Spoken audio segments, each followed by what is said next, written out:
one of the biggest searches that we get, one of the biggest hits that we get to, our social media, primarily our YouTube channel, is, questions about retiring from the federal government. What is it that I need to do? Because it is so unique. It is so different because there's a few different options that these people really have. Mm-hmm.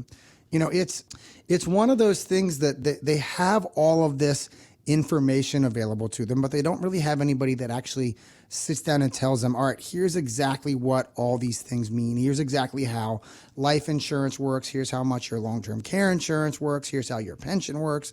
Here's how the TSP works. Here's how all these things really work together, because it's basically just, here's a big packet, go online and do all the research yourself. Mm-hmm. Well, since Mike and myself and Lawrence and our team here at Prostatis, we are in the Baltimore, Washington region. We have a lot of government employees and government contractors that get federal benefits. And then the same thing down in our Florida office. We have a lot of government employees that leave, their place of employment. And when they retire, they move down to Florida because that's what everybody wants to do. But, what are the different things that really comes down to? You want to make sure that, it applies to pretty much everybody. You want to make sure that you have the income that you need to have in retirement. And there's two different types of federal employees. One of them being the old style federal employee. That's the CSRS. And those are kind of few and far between. I don't really see any more of those coming into my office now. Mm-hmm. Those are the people that had the really, really nice pension for themselves, but they didn't earn anything in Social Security in the meantime, and they didn't always have access to the TSP. And then pretty much everybody hired recently, and I can't remember the exact date, but there's a point at which anybody hired after this date fell under the new system, which is the first system, which means that yes, they still have a pension. It's not as robust as the CSRS, which was like 85% wow. of their pre-retirement wages. The first people are like 35, 40% of the wages, depending on how long they work, but they've had access to the TSP their entire time. The TSP is the government's 401k plan. It's mm-hmm. available only to them, only inside of the federal government. And then they have Social Security. But, one of the funniest things that Lawrence and I see when they come into our office is oftentimes we find that federal employees are when you're thinking about retirement, and if you've worked beyond the qualifying age, you've gotten your years, you've got this really nice high 3 because you're really high up on your step class.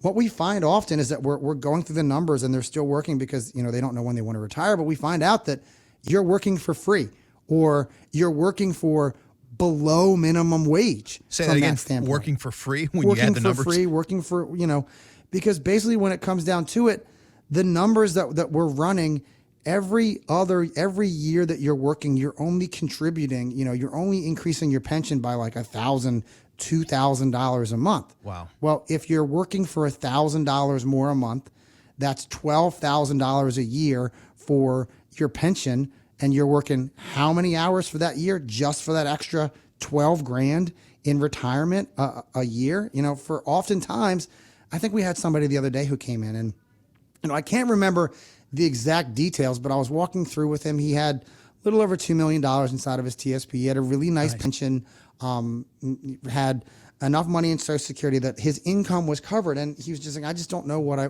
want to do. And I said, well, how about this?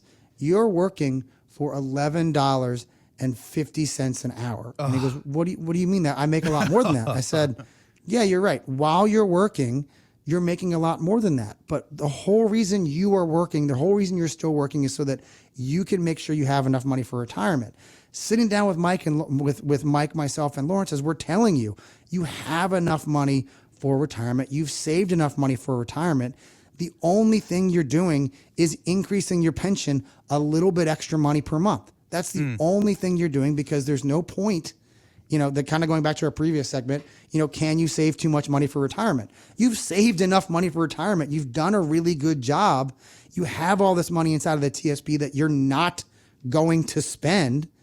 The money that you are going to spend is the pension, and we're only nominally increasing it every single year. So when we worked out the numbers, like I said, $11.52 an hour is what he was working for. Did he quit right there? Yeah, I think he said, that's it. I was thinking about going a little bit longer, but I'm just going to go in tomorrow and say that's it. I'm done. Good for him. It's that type of analysis that Mike, myself, and Lawrence, because we specialize in federal benefits, I can break it down that simply. Mike and I are pre-COVID. They haven't done this in a number of years, but pre-COVID, the federal government would reach out to us. Certain departments would reach out to us and say, "Hey, will you come in and teach classes on our federal benefits?" In Maryland, I would go up to Aberdeen Proving Grounds up there in northern Maryland, right by the Pennsylvania line, and I talk to people up there. I used to go down to Crystal City, Virginia, and give I think it was Homeland Security, Department of Homeland Security. They had a big retirement seminar. They had like 200 people come in. They talk about their benefits and do their annual update, and they'd bring Mike and myself in to talk about these benefits because no one was really explaining it to them. And if you're a federal employee and you're thinking, I think I want to retire, but no one's really explained to me how the exact system works, how my pension works, how that Social Security offset works, and am I working for free? Am I working for below minimum wage? That's the information that you'll get from Mike, myself, and our team here at Prostatis when we do our federal benefits review with that income plan attached to it.